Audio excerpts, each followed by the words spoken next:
এ কাল্লু মিয়া, আমারটা বের কর। কি বার করবো? বাইগান। কি বার করবি মানে? ঈদের সালামি দে। ব্যবসার অবস্থা ভালো না, টাকা দিকে দিতে পারবো না। এ সাদা দিবি না মানে? তোর মতো 10 জন দোকানদার আছে, 5,000 টাকা করে নিয়ে আমার 2 লাখে কুরবানি করে কিনা লাগবো। কি দাদার টাকা দিয়ে কি কুরবানি হবে? কি দাদা মানে? বর্তমান জায়গাতে চাঁদা ভালো, দাদা টাকা তো কুরবানি হবে না, কে বলছে? अभी मैं गाली नहीं दे सकता। नहीं गाली नहीं देना। अब फैमिली एयरपोर्ट में फैमिली तेरे देखती तो है, बोलना वरना है। मैं ऐसे ऐसे गाली दूं, ऐसे ऐसे गाली दूं ना, जिंदगी भर याद रखें ये बड़े हुए। দেখতে এগুলো বাঁশের কাছে পড়ে আছে। চামচার কোনো খবর আছে? চামচার কেন বলবো না? কি হয়েছে? কি হয়েছে? কি হয়েছে মানে? দেখতে এগুলো বাঁশের কাছে পড়ে আছে, তোমার কোনো খবর আছে? কুরবানি ঈদ চলে আসলো, কুরবানি দিব কি দিয়ে? তোদের টাকা তুলতে হবে না? চলো। अभी मैं गाली नहीं दे सकता। नहीं गाली नहीं देना। अब फैमिली फैमिली देखती है, वरना मैं ऐसे ऐसे गाली दूं, ऐसे ऐसे गाली दूं ना, जिंदगी भर याद रखें ये बड़े हुए। ডাক দে। হাই জয়, এদিকে আসেন। একেরা রে। ও আপনারা আইছেন, তোদের টাকাগুলো দেন। তোদের টাকা দেওয়া পারবো না, দিনকাল ভালো না। দিনকাল পাবেন না মানে? তোদের টাকা নেওয়ার সময় তো মনে থাকে, 10 মনে থাকে না। আমার কুরবানি ঈদ চলে আসলো, আপনার মতো আরো 20 জন টাকা তুলে আমি কুরবানি দেই প্রতি বছরে, আমাকে টাকা দিতে হবে। ব্যাংকের তে 1 লাখে নাই 1100 টাকা সুদ আছে, 1 লাখে 10,000 টাকা সুদ। এই সুদের টাকা তো টাকা দিয়ে পারবো না আমি। এই চামচা, দাঁড়াই দাঁড়াই দেখো কি কয়। না যা আছে সব এই পাইবে না। আব্দুল সাহেব কাম হয়ে গেছে, যা পাইছি সব নিয়ে বসছি, চলেন। হুমুন্দি কয় কি রে?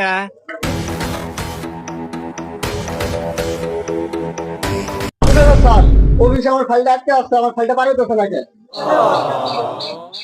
ফাইল কিভাবে বার হবে? স্যার কি গাড়ি চাকা ঘুরে? সিস্টেম তো বুঝতে হবে। স্যার আমার কাগজ সব ঠিকই আছে, তাহলে এখন আমার কাগজ আটকে আছে কিসের জন্য? তুমি বুঝতেছো না, সিস্টেম তো বুঝতে হবে। সামনে কোরবানি, যদি কিছু করে আপনি বোঝো না, তুমি কিছু করে যদি আমি না নিই কোরবানি কিভাবে দেবো আমি?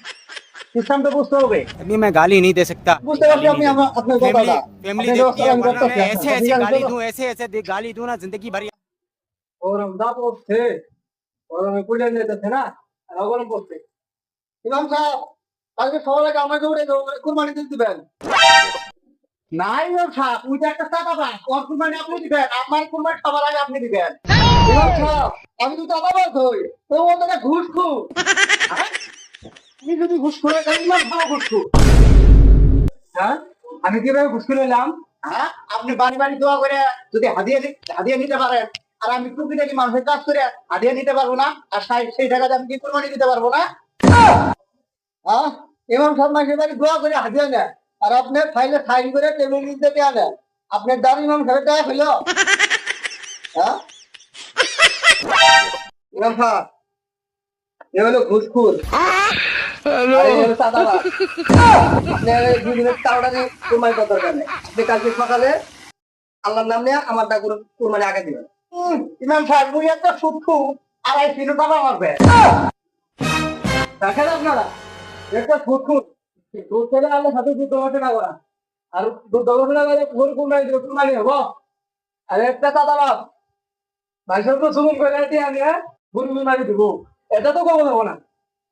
আর আপনাকে কি বলবো, আপনার তো একটা ঘুষখোর, আপনি ফাইদে 6 টাকা নিয়ে ওই টাকা তো গরু কুরবানি দিতে চান, আপনার কথা কবুল হবো না।